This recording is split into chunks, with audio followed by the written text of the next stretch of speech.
million bail. This hour, Kauai police are holding a news conference about the case, and we're going to go to that live right now. Can't answer that.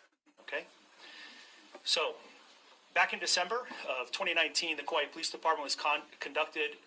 Let me start that all over for you. Who's live? We all are. Oh, fantastic. Back in December of 2019, the Rexburg Police Department requesting our assistance to see if we could locate Lori Vallow and her husband, Chad Daybell. We were able to identify that they were here on the island. Subsequently, the police department, Rexburg Police Department, requested our assistance in providing an order to compel Lori Vallow to produce her children in Madison County. The Kauai Police Department did in fact find and produce that order to compel, and as you all know, she subsequently failed to do so. In addition, the Kauai Police Department, through the affidavit in support of the investigators in the Rexburg Police Department, were requested to serve a search warrant on the residence where the Daybells were residing, the vehicle that they were operating. We did enforce that search warrant, and all of the information that was gleaned from that search warrant was provided to Rexburg PD. Now, obviously, yesterday, we received information from the Madison County jurisdiction courts through the Rexburg Police Department that a $5 million warrant was issued for Lori Vallow's arrest. The ability for the Kauai Police Department to take on the following charges, according to the warrant: 2 felony counts of desertion, and non-support of dependent children, resisting or obstructing officers, criminal solicitation to commit a crime, and contempt of court. Lori Vallow was taken into custody without any incident by detectives of the Kauai Police Department. She was transported here to the Kauai Police Department headquarters and booked into our cell block, where she stayed until she got taken to her court appearance earlier this morning.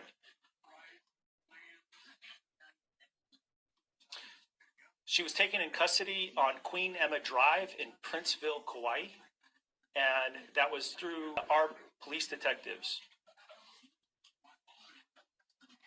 After the court hearing, she was transferred by the state sheriffs into the custody of the Kauai Community Correction Center, where she will remain throughout the time frame of her court proceedings. So what I want to reiterate is that we are all hoping that we are able to locate the missing children, TYLEE and JJ, and we appreciate the community support. We can appreciate the media's interest in this story and helping all the investigators try to locate these missing children. At this time, I'd like to introduce Prosecuting Attorney Justin Collar so he can provide you with his statement. My name is Justin Kohler. I'm the prosecuting attorney for the County of Kauai. I'm sure all of you were across the street for court and saw exactly what happened. So that's what happened. And as Chief mentioned, we're not the lead on this case. Our position has always been, we're here, call upon us, we'll assist in any way we can. And the extradition proceeding concerns simply the mechanics of getting Ms. Vallow from here back to Idaho. The underlying substance or merits of the case involving the children will not be litigated here on Kauai. The extradition proceedings, what she can contest during these proceedings basically is the legality of the arrest, and really that's about it. So the hearing on March 2nd will be for the purposes of identifying Lori Vallow, the person here in custody, as being the same person who is named on the warrant that came here from Idaho. So that is the purpose of that hearing. And if that is successfully achieved, then she will be commanded into the custody once we receive the governor's warrant and have it domesticated by our governor here in Hawaii. So that's about the extent of our involvement in the case. I join in the chief's statement that hopefully our involvement in this process can lead to some kind of just resolution to this case. And, of course, we are also hoping against hope that TYLEE and JJ are out there somewhere and will be reunited with their other family members at some point. So I don't have anything else to add, Chief. I would just like to conclude before we begin with questions that I want to thank the Rexburg Police Department for the incredible amount of work and effort they've put into this case. They've been working tirelessly to locate TYLEE and JJ. And I know that in today's modern world that we expect police work to solve everything in 48 hours. Unfortunately, that's not the case, especially many challenges ahead of it. And so I just want to thank the Rexburg Police Department for all of their work and their efforts. And I also want to thank detectives and personnel here at the Kauai Police Department for the hard work and professionalism they have done in this case to support the investigation on the mainland. So with that, we'll open it up for a few questions. Chief, Jonathan Higley with CBS News. The couple have been island hopping recently. At the time of this arrest, any indication they were planning to leave Hawaii or somewhere else? I have no information that they had any desire to leave. And can you explain why Chad Daybell was not arrested, why it was just Lori Vallow? So as I mentioned earlier, this investigation is being conducted in the mainland. Local charges or concerns that there's criminal activity that's occurred here in Hawaii or on Kauai.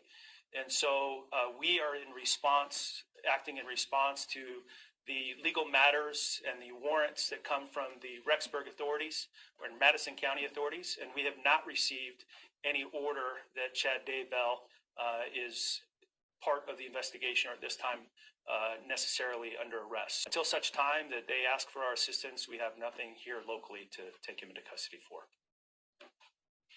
During the hearing earlier today, defense expressed some concerns that Vallow was Idaho PD while in Hawaii police custody.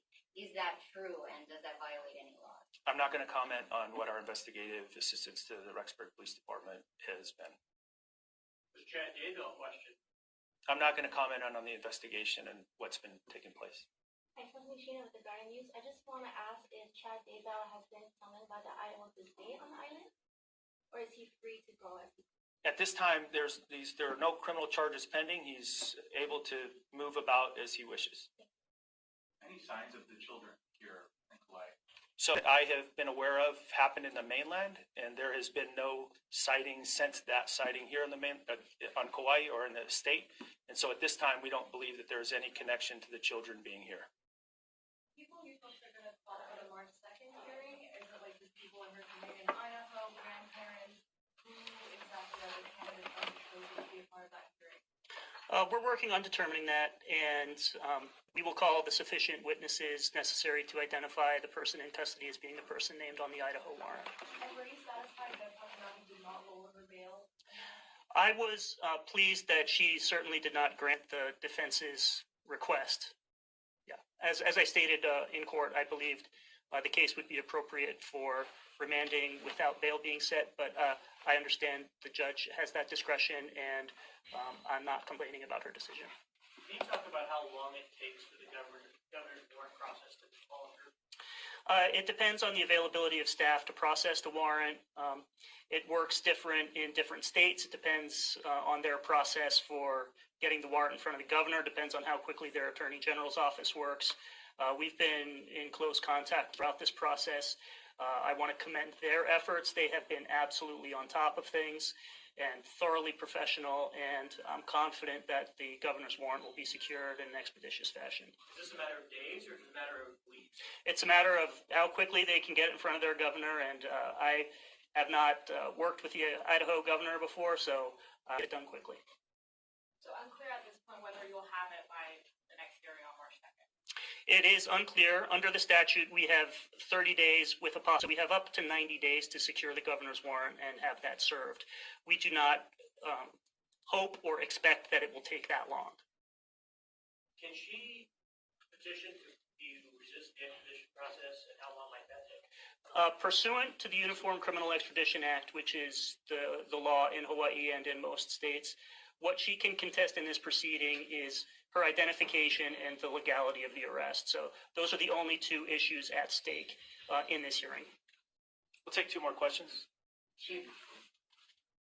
In terms of, can you confirm that Tylee's phone was found during a warrant search, and also whether there were any activities during that time? No. Speaking broadly, just with your history carrying out investigations, you've been doing it for a long time. I know as part of the warrant, it was revealed that records show, financial records, childcare has not been paid for since the kids have gone missing in September. JJ's medication, his autism medication, has not been filled since September.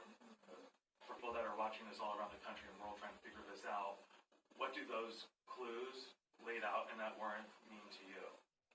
That was a great attempt to get me to speak about the investigation that's occurring on the mainland, which I'm not going to do. So, Ashley, last question. Chief, we're hearing that Lori will be isolated in her cell for her own protection. Is that true? So she's been moved to the Kauai Community Correctional Center. It's their responsibility to determine how she should be properly housed, and so I can't answer that question. Thank you very much for all your time and attention. Appreciate you guys and your interest. Thank you. Thank you. So as you heard, the mother of the two missing Rexburg children will remain at the jail there in Kauai for now. You saw Lori Vallow make her first court appearance live right here on the News at 4 within. Afternoon now, we are hearing from the aunt of TYLEE Ryan. Both she and her brother have been missing since September. Their mother, Lori Vallow, in a Hawaii jail on desertion charges. Shira Matsuzawa and Gretchen Parsons have been teaming up on this story all day. We begin with you, Shira. You spoke with TYLEE's aunt today. What light did she shed on this case? Mark, Annie Cushing tells me she was closer to Lori Vallow than any of her biological siblings, and she was still holding out hope that Lori would reconnect with the loving mother she once was, but says when she saw video of Lori in court last week, she lost that hope. These last 3 months have been a roller coaster. Annie Cushing has been coping with the disappearance of her niece TYLEE and TYLEE's brother JJ by throwing herself into research. I couldn't be there or wasn't there for TYLEE as much as I wish I would have been when we knew she was alive. As a former reporter, she's been digging into the case, even creating a timeline of the case starting around the time when Lori married Cushing's brother, Joseph Ryan.